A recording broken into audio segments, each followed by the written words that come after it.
Morning students, आज करेंगे under subscription of shares. Under subscription of shares क्या होता है कि कंपनी जितने शेयर ऑफर करती है, अगर उससे कम एप्लीकेशन रिसीव होती हैं तो इसे अंडर सब्सक्रिप्शन ऑफ शेयर कहते हैं। जैसे कि अगर कंपनी ने 50,000 शेयर ऑफर किए हैं और जनता की जो एप्लीकेशन है वो 45,000 शेयर्स की आई हैं, तो इसे कहते हैं अंडर सब्सक्रिप्शन ऑफ शेयर्स। तो इसके रिगार्डिंग एक एग्जाम्पल है। Sarvottam Limited invite application for 40,000 equity share of 10 each. Amount was payable as follows. Application पर 3 रुपये, अलॉटमेंट पर 4 रुपये, फर्स्ट और फाइनल कॉल पर है 3 रुपये। एप्लीकेशन रिसीव्ड हुई है 37,500 शेयर की। तो अब जो भी इसमें एंट्रीज होंगी वो 37,500 शेयर से ही होंगी। और इसमें दे रखा है कि Ashok to whom 1,000 share were allotted did not pay allotment money and also first and final call. Sohan who had applied 500 share did not pay the first and final call. तो पहली entry bank account debit to equity share application 37,500 को हम 3 से गुणा कर देंगे, 1,12,500 आ जाएगा। फिर equity share application to share capital 1,12,500, क्योंकि ये अंडर सब्सक्रिप्शन है तो कोई ना तो पैसा वापस करना है और ना ही आगे हमने एडजस्ट करना है। आगे आगे equity share allotment account debit to share capital 4 रुपये अलॉटमेंट है तो 37,500 को 4 से गुणा कर देंगे। Bank account debit to equity share allotment. अब इसमें क्या है कि अशोक ने अलॉटमेंट का मनी नहीं दिया तो 4,000 रुपये हम 1.5 लाख में से माइनस कर देंगे तो रिसीव होएंगे 1,46,000 रुपये। फिर आ गया equity share first and final call account debit to equity share capital 1,12,500, 3 रुपये से गुणा कर देंगे। Bank account debit to equity share first and final call, तो इसमें 1,000 अशोक के हैं और 500 रुपये जो है वो सोहन के हैं। तो 1,500 शेयर की first and final call receive नहीं हुई, वो माइनस करके 1,08,000 रुपये जो हैं वो आ जाएंगे।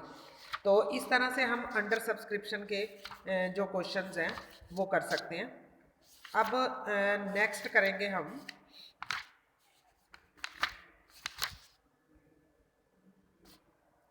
Share issued for consideration other than cash. A company में issue share for consideration other than cash such as against purchase of an assets, purchase of business or services taken. मतलब जैसे कोई असेट्स वगैरह परचेज करके उसके against share issue करते हैं तो क्या एंट्री होती है। जब हम असेट्स परचेज करते हैं तो एंट्री होती है sundry assets account debit to vendor account, और जब बिजनेस परचेज करते हैं तो sundry assets account debit, goodwill account debit to sundry liabilities to vendor to capital reserve. तो इसमें क्या होता है कि अगर असेट्स का बैलेंस कम है तो गुडविल अकाउंट लिख देते हैं, और अगर लाइबिलिटी का बैलेंस कम है तो पूरा करने के लिए कैपिटल रिजर्व लिख देते हैं। और इसके बाद जब इसके अगेंस्ट शेयर इशू करते हैं तो अगर पार पर शेयर इशू किए जाते हैं तो एंट्री होती है vendor account debit to share capital account, और अगर प्रीमियम पर इशू किए जाते हैं तो एंट्री होती है vendor account debit to share capital to security premium reserve account. और जो हमने शेयर्स निकालने हैं उसका फार्मूला क्या है, purchase consideration divided by issue price of share. जो भी शेयर का प्राइस है, अगर एट पार है, मान लो 100 रुपये का शेयर है तो 100 से डिवाइड कर देंगे, अगर प्रीमियम है 20 रुपये प्रीमियम है तो 120 से डिवाइड कर देंगे तो नंबर ऑफ शेयर आ जाएगा। जैसे कि एग्जाम्पल में दे रखा है, Newton Limited purchase machinery for 6 lakh from Royal Limited, payment is to be made on issue of equity share of 10 each, calculate number of share to be issued Royal Limited, par और premium है 20%। तो number of share कैसे निकालेंगे, अगर पार पर है तो 6 लाख को 10 से भाग कर देंगे तो आ जाएगा हमारे पास 60,000 शेयर, और अगर प्रीमियम पर है तो 6 लाख को 12 से करेंगे, क्योंकि 20% प्रीमियम है, 10 का 20% आ जाएगा 2 रुपीज़, 10 + 2 12 रुपीज़ हो गया, तो 6 लाख को 12 से डिवाइड कर देंगे, ये आ जाएगा 50,000 शेयर। इसी तरह से आगे है हमारे पास issue of share to promoters. Promoters जो होते हैं वो हमारे कंपनी को चलाने में हमारी सहायता करते हैं, तो इनको जो शेयर दिए जाते हैं वो जैसे कोई इनको पेमेंट करनी है उसके बजाय दे देते हैं हम, तो इसके लिए एंट्री करते हैं इन कॉर्पोरेशन एक्सपेंसेस या preliminary expenses account debit to promoters account, और फिर सेकंड एंट्री हो जाती है promoters account debit to share capital account. इसी तरह से हम शेयर इशू कर सकते हैं अंडर राइटर्स को। अंडर राइटर्स कौन होते हैं, वो व्यक्ति होते हैं जिनको हम सारे शेयर्स कंपनी के दे देते हैं और वो सेल करने की जो जिम्मेवारी होती है अंडर राइटर्स की होती है, और इसके बदले में वो कमीशन लेते हैं। तो हम कमीशन की बजाय अगर उनको शेयर दे देते हैं तो एंट्री होती है underwriting commission account debit to underwriters account, और सेकंड एंट्री होती है underwriters account debit to share capital account. Disclosure of share issue for consideration other than cash in balance sheet. Balance sheet में कैसे दिखाते हैं, are disclosed under subscribed capital either fully paid or not fully paid in the note to account on share capital. तो note to account में share capital के अंतर्गत ये जो चीज़ें हैं वो शो कर देते हैं। जैसे ये एग्जांपल है, tiny toy limited purchase the business of Ram brother for 1,80,000 payable in fully paid equity share of ₹10 each. Pass the journal entry in the books of Teeny Tots. Issue of share at par and at premium 20%. तो पहले assets खरीदी है तो sundry assets account debit to किससे खरीदी है? Ram brother से, तो टू राम ब्रदर आ जाएगा 1,80,000। फिर पार पर शेयर इशू करेंगे तो एंट्री होगी Ram brother account debit to equity share capital account. Number of share निकालेंगे 1,80,000 डिवाइडेड बाय 10 ये आ जाएंगे हमारे 18,000 शेयर।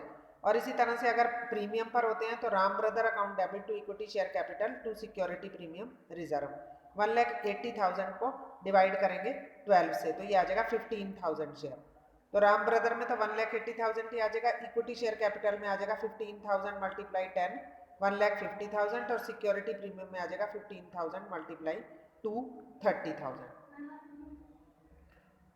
नेक्स्ट है issue of share for purchase of business. इसमें क्या है कि अगर हमने कुछ असेट्स वगैरह लिए हैं, जैसे इसमें कुछ असेट्स लिए हैं तो एंट्री होएंगी plant and machinery account debit, building account debit, debtors account debit, stock account debit, cash account debit, जितनी भी असेट्स हैं उनको डेबिट कर देंगे। To sundry creditors, to Vikas Limited. Vikas Limited कौन सा है? जो परचेज कंसिडरेशन दिया है। और अब दोनों एंट्रीज को मैच करने के लिए जो डिफरेंस होगा वो कहाँ ट्रांसफर हो जाएगा? Capital reserve 10,000 rupees. और फिर नेक्स्ट एंट्री हो जाएगी Vikas Limited account debit to equity share capital to bank, क्योंकि 2,20,000 रुपए के शेयर दिए, बाकी का अमाउंट जो है 30,000 रुपए वो किस रूप में दिया है? बैंक ड्राफ्ट के रूप में। तो 30,000 रुपए किस में आ जाएगा? बैंक में आ जाएगा। नेक्स्ट है four feature of share. Four feature का मतलब होता है कि जब कोई शेयर होल्डर हमारा अलॉटमेंट मनी या कॉल मनी बार बार कहने पर भी पेमेंट नहीं करता तो उसके जो शेयर हैं वो कंपनी क्या कर लेती है? फॉरफिट कर लेती है। तो इसके बैलेंस शीट में कैसे दिखाते हैं? Till the time forfeited share are issued balance of forfeited share account is added to paid up capital under subscribed capital in the note to account. तो जब तक वो री इशू नहीं होते तब तक इसे हम सब्सक्राइब्ड कैपिटल में ऐड कर लेते हैं। अकाउंटिंग एंट्री कौन कौन सी होती हैं? Forfeiture of share which were issued at par. तो पार पर जब शेयर इशू किए जाते हैं फॉरफिटेड तो एंट्री की जाती है शेयर कैपिटल अकाउंट डेबिट। इसमें आता है number of share forfeited multiply called up value पर शेयर। जितनी शेयर की वैल्यू कॉल की है उससे नंबर ऑफ शेयर फॉरफिटेड को मल्टीप्लाई कर देते हैं। टू फॉरफिटेड शेयर अकाउंट में जितना पैसा उसका शेयर होल्डर का हमारे पास आ चुका हुआ है। टू शेयर अलॉटमेंट जो अलॉटमेंट का पैसा नहीं आया। टू शेयर कॉल अकाउंट जो कॉल का पैसा नहीं आया। If call in arrear account is maintained, call in arrear account is credited in place of allotment and share call। अगर आप call in arrear account बना रहे हो तो allotment और call की बजाय calls in arrear account लिख देंगे। जैसे ये एग्जांपल दे रखा है कि 1,000 equity share of 10 each forfeited है non payment of first call. The amount payable were 3 on application, 3 on allotment, 2 on first call and balance on second call. The journal entry क्या होगी इसकी? अगर calls in arrear account maintain है तो equity share capital account debit 1,000 गुना 8 हो जाएगा, क्योंकि second call तो अभी बुलाई नहीं है तो 8,000 आ जाएगा। टू फॉरफिटेड शेयर तो इसने कौन सा पैसे नहीं दिए हैं? फर्स्ट कॉल नहीं दी है तो फॉरफिटेड शेयर में आ जाएगा 3 एप्लीकेशन के और 3 अलॉटमेंट के 6,000 रुपये आ जाएंगे और टू कॉल्स इन एरियर में आ जाएगा 2,000 रुपये। और अगर कॉल इन एरियर मेंटेन नहीं करते तो इक्विटी शेयर कैपिटल अकाउंट में 8,000, टू फॉरफिटेड शेयर में 6,000 और to equity share first call में 2,000 आ जाएगा। तो इस तरह से हम जो है ये क्वेश्चन कर लेंगे।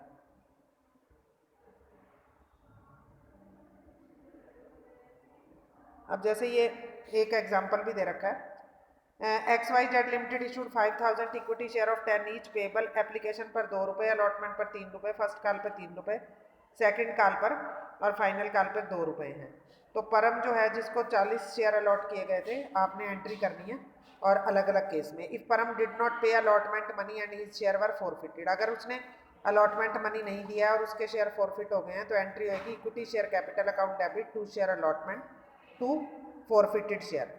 अब इसको 5 रुपये से क्यों किया, क्योंकि अलॉटमेंट के बाद ही इसके जो शेयर हैं फॉरफिट हो गए हैं, तो 5 रुपये अलॉटमेंट पर मंगाए हैं इसलिए इसको 5 से मल्टीप्लाई किया है।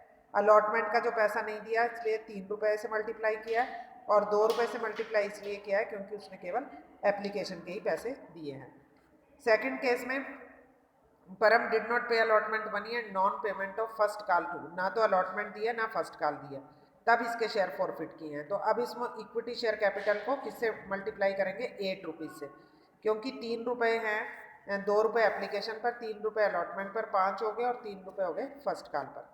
तो इसी तरह से अलॉटमेंट के पैसे नहीं दिए तो 3 रुपये से मल्टीप्लाई, कॉल के नहीं दिए 3 रुपये से, और 2 रुपये जो दिए हैं वो फॉरफिटेड शेयर में आ जाएगा।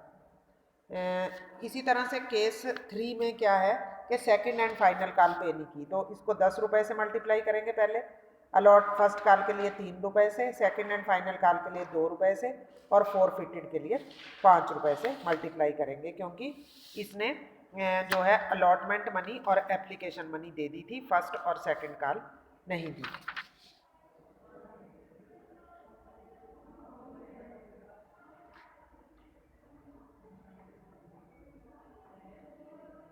अब आगे है forfeited of share issued at par. इसमें हमें एग्जाम्पल नंबर 39 है, इसमें क्या बताया गया है कि जो फॉरफिटेड ऑफ शेयर हैं अगर वो पार पर इशू किए जाते हैं तो अब उनको फॉरफिट करना है तो क्या किया जाएगा। जैसे इसमें दे रखा है air drop limited issued 1 lakh equity share of 10 each of the following, 3 हैं एप्लीकेशन पर, 4 अलॉटमेंट पर, और बैलेंस जो है वो as decided. Application were received for 140 lakh share, allotment was made as under. 80,000 को 80 दिए हैं, 50 को हमने 20 दिए हैं, और 10,000 को कोई जो है शेयर नहीं दिया। तो एक शेयर होल्डर है जिसे 1000 शेयर अप्लाई किए थे, और equity share were who was allotted 1000 share did not pay allotment money, he share were forfeited. तो एंट्रीज करनी है।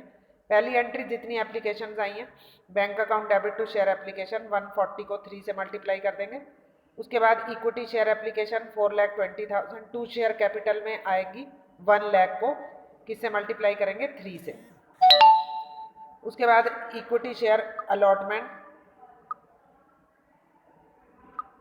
इक्विटी शेयर अलॉटमेंट में आ जाएंगे जो पैसा अलॉटमेंट के लिए एडजस्ट हुआ है। जैसे ये जो है 50,000 एप्लीकेंट्स को कितने दिए, 20,000 दिए,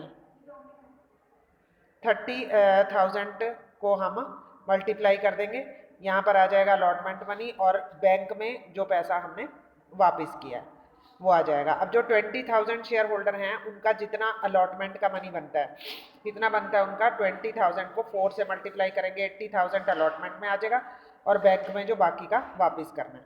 फिर उसके बाद नेक्स्ट एंट्री हो जाएगी equity share allotment to equity share capital 4 lakh आ गया। फिर bank account debit to equity share allotment जो पहले आ चुका है और जो नहीं आया वो माइनस कर देंगे। फिर equity share capital to equity share allotment to forfeited share. Forfeited share में क्या आ जाएगा कि जो पैसा उसका आया था, जो 1000 शेयर होल्डर है उनके कितने रुपए आए हैं, 3 रुपए आए हैं, तो 3000 फॉरफिटेड में आ जाएगा, और 4000 उसने अलॉटमेंट का नहीं दिया, 4000 यहाँ आ गया, और 7 से उसको मल्टीप्लाई कर देंगे, 7000 आ जाएगा इक्विटी शेयर कैपिटल में।